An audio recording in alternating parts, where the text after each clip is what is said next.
राजस्थान प्रदेश के सभी विद्यार्थियों का आपके अपने चैनल साहित्य ऑनलाइन क्लासेस में हार्दिक स्वागत करता हूं, हार्दिक अभिनंदन करता हूं। प्रिय विद्यार्थियों, हिंदी हिंदी साहित्य, राजनीति विज्ञान और अंग्रेजी की अनवरत कक्षाएं जो लग रही है, उनमें आज हम राजनीति विज्ञान का तीसरा वीडियो अपलोड करने जा रहे हैं, जिसमें हम तीसरी अवधारणा पढ़ेंगे। यानी अपन ने पहले शक्ति, सत्ता और वैधता का अध्ययन किया। आज हम धर्म का अध्ययन करेंगे और ये प्रथम इकाई का टॉपिक है, जो कि 10 अंकों की आपके पूछी जाती है। प्रिय विद्यार्थियों, 9610208295 इस पर व्हाट्सएप ग्रुप का निर्माण भी किया गया है। प्रथम ग्रुप और दूसरा ग्रुप जो है वो कंप्लीट होने जा रहा है। इसके बाद तीसरे ग्रुप में आप ऐड हो पाएंगे, इसलिए जो पहले होंगे उनके पास सूचनाएं भी पहले ही आती रहेगी। आप जानते हैं आज हम क्या पढ़ेंगे।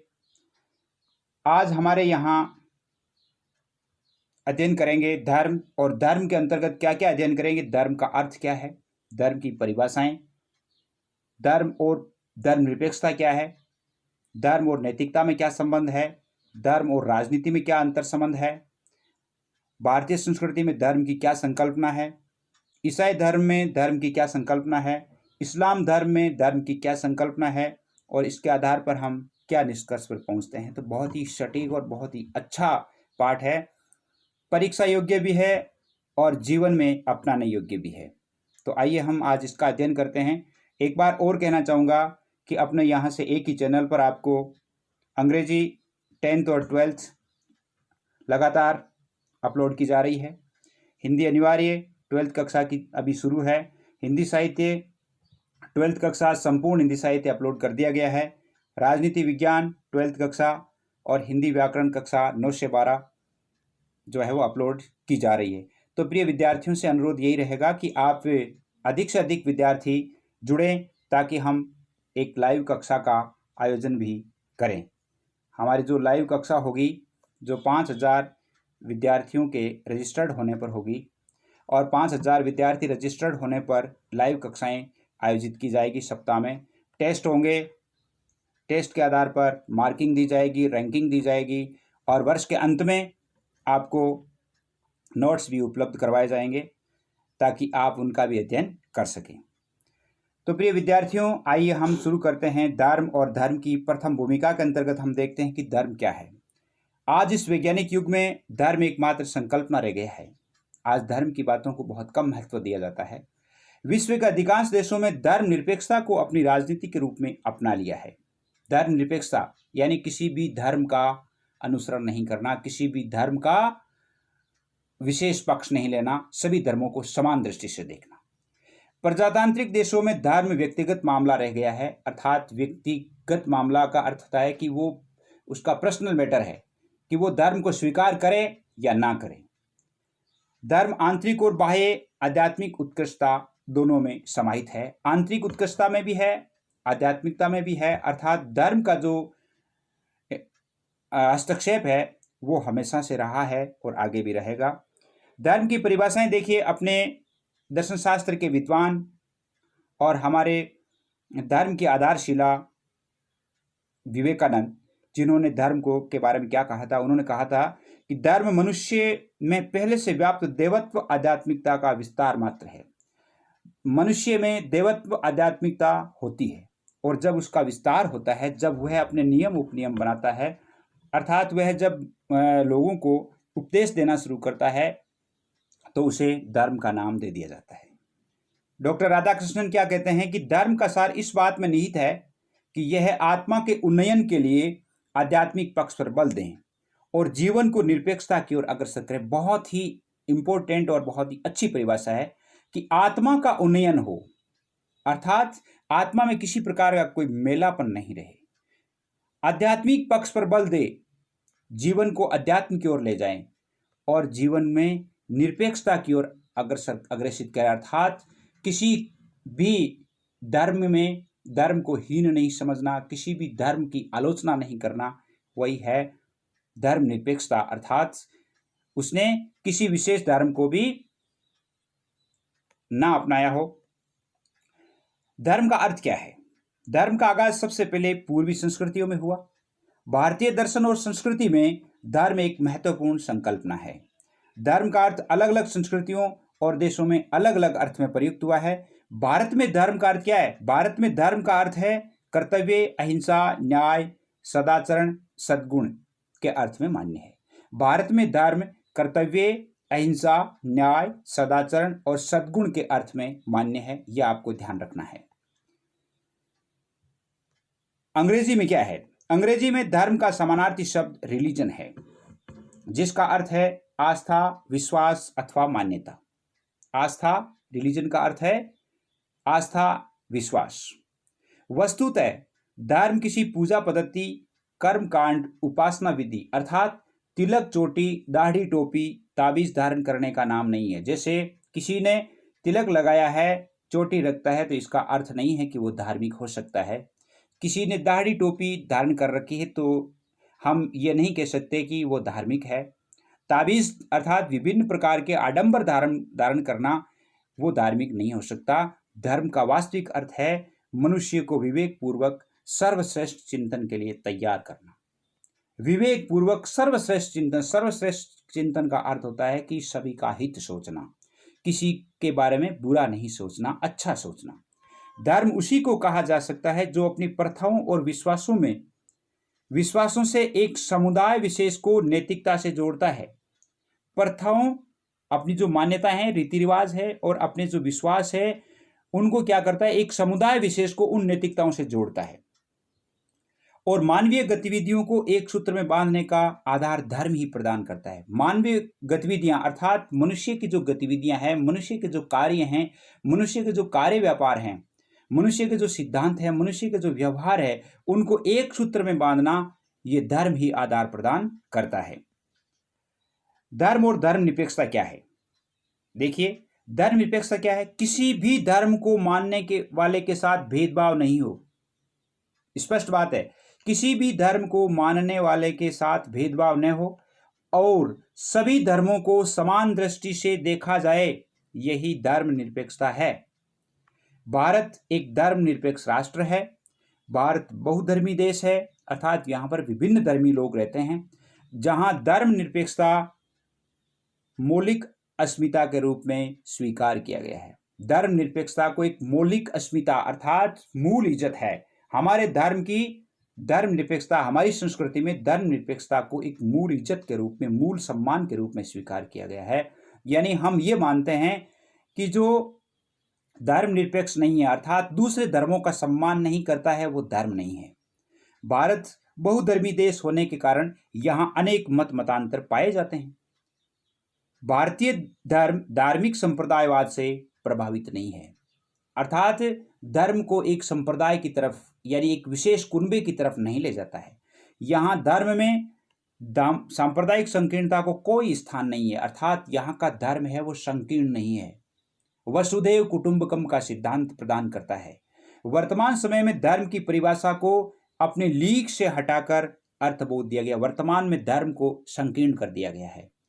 धर्म की जो परिभाषा थी, सदाचरण है, कर्तव्य है, इंसानियत है, उन सभी को ताक पर रख करके और एक संकीर्ण परिभाषा दे दी गई है, अर्थात संकीर्ण परिभाषित करते हुए एक संकीर्ण संप्रदाय के रूप में धर्म को स्वीकार कर लिया है, जिससे विभिन्न आतंकवादी गतिविधियों को आमंत्रित करता है। यानी जब अपनी लीक से हटकर के जब उसका अर्थबोध किया गया है। धर्म और नैतिकता देखिए, धर्म का मूल मानव मात्र की सेवा करना है। धर्म का मूल मानव मात्र की सेवा करना और अच्छे चरित्र, करुण, शील और अहिंसा की ओर मानव मात्र को अग्रसर करना है। अच्छे चरित्र को करुणाशील बनाना अर्थात दयालु बनाना, चरित्रवान बनाना और अहिंसा की ओर मानव मात्र को अग्रसर करना, ये धर्म का मूल तत्व है। धर्म बुराइयों से दूर रहने तथा भलाई और सदाचार के मार्ग पर चलने की शिक्षा देता है। धर्म का मूल स्वरूप अध्यात्म को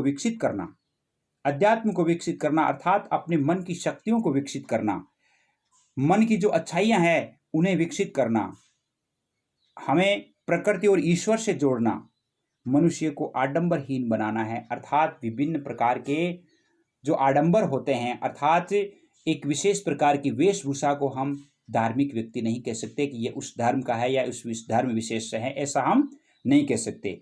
धर्म नैतिक दायित्वों के साथ साथ भौतिक गुणों, प्रकृति और मानव संबंधों में मनुष्य और जीव जानवरों के व्यवहार को भी मानता है। अर्थात धर्म कौन सा है? धर्म का अर्थ है कि हमारे इस पृथ्वी पर, हमारे चराचर में, अर्थात हमारी प्रकृति में जितने भी जो जानवर है, पेड़ पौधे हैं, यहाँ तक कि प्रकृति का प्रत्येक कण है, उससे हमारा संबंध होना चाहिए, तब वह धर्म है, वो वास्तव में धर्म है। प्रकृति के प्रत्येक तत्व के प्रति हमारा लगाव होना चाहिए। जिस प्रकार विज्ञान हर देश में समान होता है, देखिए बहुत अच्छा उदाहरण है, विज्ञान हर देश में समान होता है, उसी तरह किसी भी धर्म में संप्रदाय नहीं होना चाहिए। अर्थात धर्म के जो मूल सिद्धांत है वो सभी में सर्वमान्य होने चाहिए, सभी में समान होने चाहिए। कोई भी धर्म सार्वभौमिकता, ग्राह्यता और प्रायोज्यता के आधार पर ही अपने सिद्धांतों को सत्य सिद्ध कर पाता है। सार्वभौमिकता का अर्थ क्या है? सार्वभौमिकता का अर्थ है संपूर्ण पृथ्वी पर विद्यमान होना। ग्राह्यता का अर्थ होता है कि उस धर्म के नियमों को लोग ग्रहण करें। तो एक तो सार्वभौमिक और ग्राह्यता ये कब बनती है इस धर्म में? प्रयोज्यता के आधार पर। प्रयोज्यता का अर्थ है कि धर्म के जो शील हैं, धर्म के जो अहिंसा है, सत्य है, चरित्र निर्माण है, करुणा है, सद्गुण है, उन जो तत्वों से आबद्ध जो धर्म होता है, उसी के आधार पर वह अपने सिद्धांतों को, अर्थात अपने आप को सिद्ध कर पाता है कि मैं धर्म हूं। एक धर्म में तभी सर्वमान्य होगा जब किसी धर्म या संप्रदाय को नहीं बल्कि सभी धर्मों के प्रति सहृदय होगा। एक धर्म तभी सर्वमान्य होगा, किसी धर्म संप्रदाय के प्रति नहीं बल्कि सभी धर्मों के प्रति सहृदय होगा, सभी धर्मों का सम्मान करेगा। वही धर्म स्थायी और श्रेष्ठ है जो नैतिकता के मानदंडों पर खरा उतरता है और मानव मात्र का कल्याण उनका मुख्य ध्येय होना चाहिए।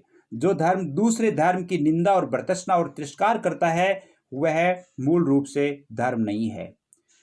धर्म विशेष के विश्वास, प्रथाओं और रीति रिवाजों से जो घृणा करता है वह धर्म कभी भी सार्वभौमिक नहीं हो सकता, और जो धर्म सार्वभौमिक नहीं होता वह धर्म कभी ग्राह्यता ग्रहण नहीं कर सकता। अर्थात ये प्रयोज्यताएं हैं, अर्थात प्रयोग्यताएं हैं, उन योग्यताओं को ग्रहण नहीं कर पाता है।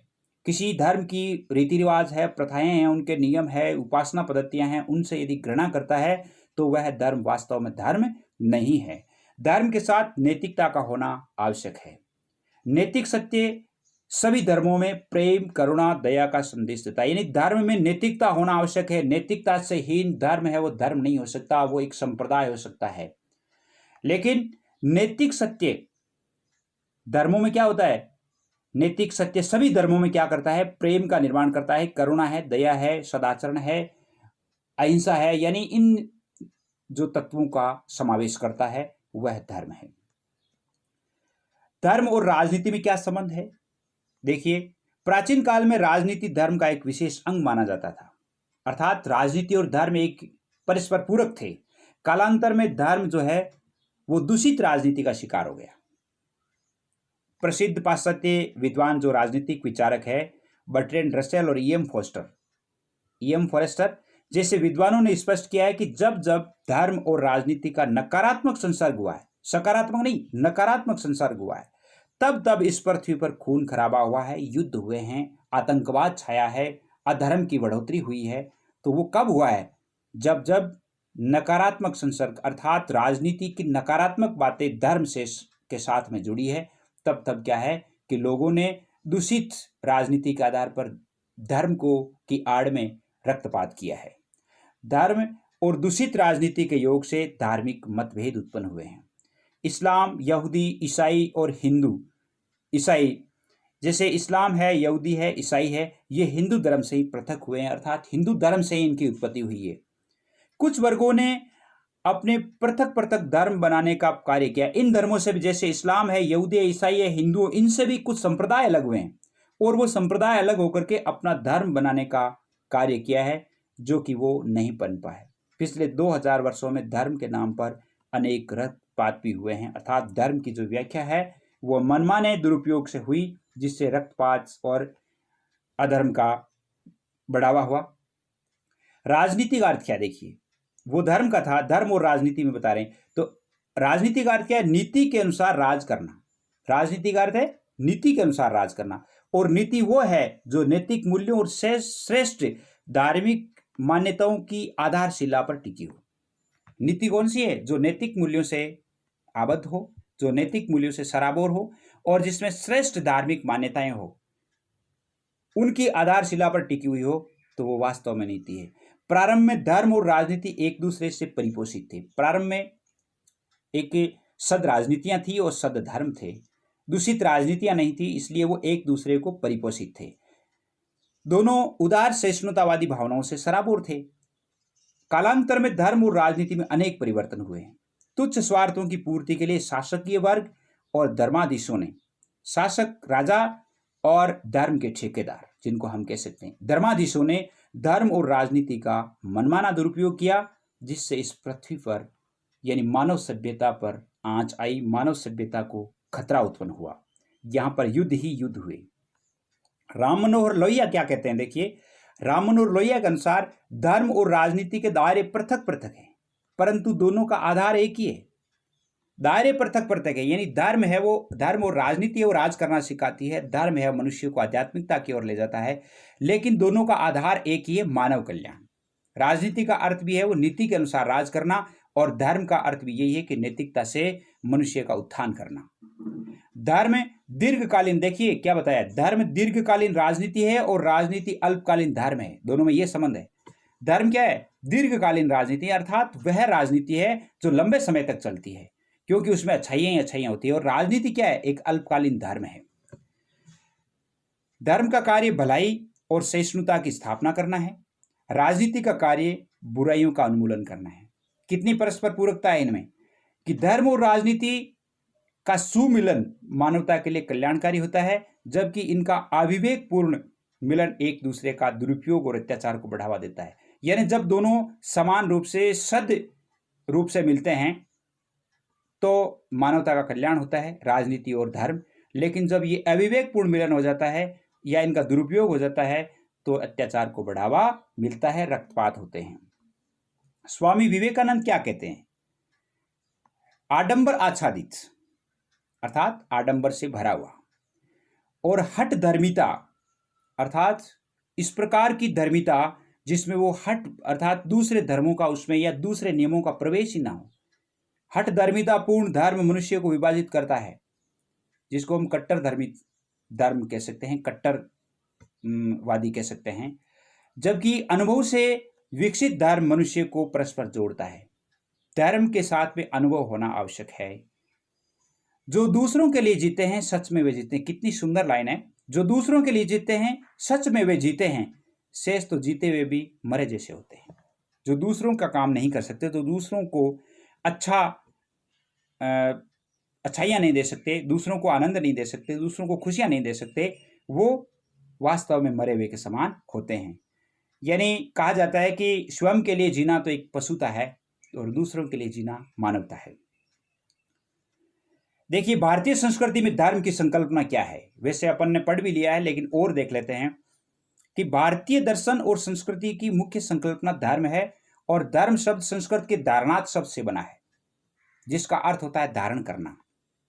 और भारतीय संस्कृति में धर्म केवल लौकिक धर्म नहीं है, बल्कि धर्म का अर्थ है कर्तव्य, अहिंसा, न्याय, सदाचरण, सद्गुण आदि। सामान्यतः जीवन जीने का रास्ता धर्म ही बताता है। धर्म नियमों और कानूनों का कोई बंधन नहीं है। धर्म है वो नियमों और कानूनों से बंधता नहीं है। धर्म नियमों और कानूनों का कोई बंधन नहीं है। ये एक स्वतंत्र है, स्वतंत्र विचार है, स्वतंत्र भावनाएं हैं, बल्कि धर्म इंसानियत का भाव है। यानी जिस धर्म में इंसानियत के भाव नहीं होते हैं वो धर्म नहीं होता है। बच्चों को सच्चे मानवीय संस्कार देना एक धर्म का अंग है। बच्चों को कर्तव्य सिखाना, उन्हें सच्ची मानवता प्रदान करना, अर्थात उससे अध्यात्म की ओर अग्रसर करना, नैतिकताएं सिखाना, ये एक धर्म के अंग है। ऋग्वेद में ब्रह्म को कई नामों से जाना जाता है, जैसे इंद्र है, अग्नि है, मित्र है, वरुण है, कई नामों से पुकारा गया है। लेकिन धर्म मूलतः क्या है? एकेश्वरवादी है। धर्म में एक ही ईश्वर को मान्यता दी गई है, यानी परमात्म तत्व की प्राप्ति को ही धर्म में मुख्य माना गया है। भारत में धर्म का पक्ष साधना पक्ष से है, अर्थात धर्म आत्मकल्याण के उत्थान का साधन है। साधना पक्ष है यानी धर्म साध्य नहीं है। एक तो साध्य होता है और एक साधना होता है, यानी धर्म साधना है, साध्य नहीं है। साधना का अर्थ होता है कि उस साधन के द्वारा हम अपने आत्मकल्याण को प्राप्त कर सकते हैं। जैसे बौद्ध है, जैन है, सिख धर्म है, हिंदू धर्म से ही अलग हुए हैं, अर्थात इनकी उत्पत्ति हिंदू धर्म से ही हुई है। गीता में सभी धर्मों को भक्ति के उचित मार्ग के रूप में स्वीकार किया गया है। सभी धर्म जो है वो भक्ति के उचित मार्ग है। प्रसिद्ध भारतीय दार्शनिक याज्ञवल्क्य ने धर्म के ये लक्षण बताए हैं। सत्य, अर्थात जिसमें सत्य हो, अहिंसा की तरफ, अस्तेय चोरी नहीं करना, पवित्रता रखना, इंद्रिय निग्रह अर्थात अपनी इंद्रियों को वश में रखना, दान देना, संयम रखना, दया और शांति। यानी सत्य, अहिंसा, अस्तेय, शौच, इंद्रिय निग्रह, दान, संयम, दया और शांति, ये याज्ञवल्क्य ने धर्म के लक्षण बताए हैं। और इन लक्षणों से जो ये लक्षण किसी धर्म में नहीं होते हैं तो उसे याज्ञवल्क्य ने कहा कि वो धर्म नहीं है। इस प्रकार सभी शाश्वत मूल्य न केवल भारत में उत्पन्न धर्मों में ही परिलक्षित होते हैं बल्कि अन्य वैश्विक धर्मों में भी इन जीवन मूल्यों को स्वीकार किया गया है। कौन से जीवन मूल्यों को? जो अभी अपने याज्ञवल्क्य ने पढ़ाए थे, यानी अहिंसा है, सत्य है, अपरिग्रह है, अस्तेय है, शौच है। इन सभी ये जो जीवन मूल्य हैं, इन जीवन मूल्यों को अन्य संस्कृतियों में भी, अन्य धर्मों में भी मान्यता मिली है। ईसाई धर्म क्या कहता है धर्म के बारे में? ईसाई धर्म एक एकेश्वरवादी धर्म है। इसमें भी एक ही ईश्वर को माना जाता है। और आज से लगभग 2020 वर्ष पूर्व यानी 2020 की साल चल रही है, तो अर्थात 2020 वर्ष पहले ईसा मसीह द्वारा ईसाई धर्म की स्थापना हुई। और ईसाई धर्म अनेक समुदायों में बंटा हुआ है, जैसे कैथोलिक है, प्रोटेस्टेंट है, ऑर्थोडॉक्स है, मोरोनी है, एवंजेलिकल है। इनके रूप में विभक्त है। विश्व में ईसाई धर्म के अनुयायियों की संख्या सर्वाधिक है। सबसे ज्यादा ईसाई धर्म को मानने वाले लोग हैं और मूलतः ईसाई धर्म अहिंसा पर बल देता है। इस्लाम धर्म क्या कहता है? देखिए धर्म के बारे में, इस्लाम संसार में नवीनतम धर्म है और जिसकी स्थापना मोहम्मद पैगंबर ने 622 ईस्वी में की थी। 622 ईस्वी में सबसे लेटेस्ट धर्म है ये। और संसार में इस्लाम को मानने वालों की संख्या 20% है। 20% लोग हैं वो इस्लाम को मानते हैं। इस्लाम पृथ्वी के केंद्रीय भाग पर फैला हुआ है जो विश्व के सभी देशों को स्पर्श करता है। इस्लाम धर्म अमेरिका, यूरोप, रूस, भारत, अफ्रीका, चीन और भी देशों में, यानी बहुत सारे जो अरब कंट्रीज के देश हैं इनमें भी फैला हुआ है। अर्थात भारत यानी जो ये इस्लाम है वो लगभग 7 महाद्वीपों में फैला हुआ है। इस्लाम का उदय 7वीं शताब्दी में मक्का और मदीना नामक स्थान पर एक समुदाय के रूप में हुआ था। मक्का और मदीना में इस्लाम धर्म लौकिक अलौकिक में, व्यवहारिक, धार्मिक, धर्मनिरपेक्ष में कोई भेद नहीं करता है। इस्लाम धर्म और राजनीति में कोई भेद नहीं करता, अर्थात उनके आधार पर धर्म और राजनीति एक हैं, बल्कि दोनों एक दूसरे के पूरक हैं। अर्थात धर्म के बिना राजनीति अधूरी है और राजनीति के बिना धर्म कभी पूरा नहीं होता। ये इस्लाम का मानना है। यह एकता के सिद्धांत पर आधारित है। इस्लाम में स्वतंत्रता और अधिकार पर सत्ता और कर्तव्य हावी है। इस्लाम को केवल इस्लामी परंपरा की पृष्ठभूमि में ही समझा जा सकता है। निष्कर्ष रूप में हम क्या कह सकते हैं? निष्कर्ष रूप में यही कहा जा सकता है कि धर्म एक विश्वास और आस्था है। भारतीय संस्कृति में सांस्कृतिक और सामाजिक गतिविधियों का मूल आधार धर्म ही रहा है। धर्म निरपेक्ष राष्ट्र की नींव धार्मिक सहिष्णुता, धार्मिक सद्भाव और नैतिकता पर आधारित है। यहाँ हिंसा के लिए कोई स्थान नहीं है। ये चैप्टर था आपके धर्म से संबंधित। उम्मीद करता हूँ आपको समझ में आया होगा। और अब जो आगे के जो प्रश्न हैं उन प्रश्नों से संबंधित आप किसी भी प्रश्न का उत्तर दे सकते हैं। धन्यवाद। जय हिंद, जय भारत। प्रिय विद्यार्थियों, अभी जो हम ये राजनीति विज्ञान के पाठ पढ़ रहे हैं, इसके पश्चात इन्हीं पाठों से संबंधित आपके मॉडल पेपर भी सिलेक्ट किए जाएंगे, अन्य प्रश्नोत्तर भी आपके इस पर अपलोड किए जाएंगे। तो आप अधिक से अधिक जुड़ जाएं, ताकि यानी पहले वाले जो नंबर है या इन नंबरों पर किसी भी नंबर पर आप है वो विद्यार्थी ग्रुप में जुड़ सकते हैं। तो अगले पाठ तक इंतज़ार में, यानी अब अगला पाठ हिंदी का होगा, हिंदी साहित्यिक, अंग्रेजी, यानी किसी भी का भी आपके आ सकता है। तो आप इंतज़ार में रहें, सब्सक्राइब कर लें ताकि जो ही पाठ चढ़ाया जाता है आपके नोटिफिकेशन में आ जाएं और आप उस पाठ को देख लें। धन्यवाद। जय हिंद।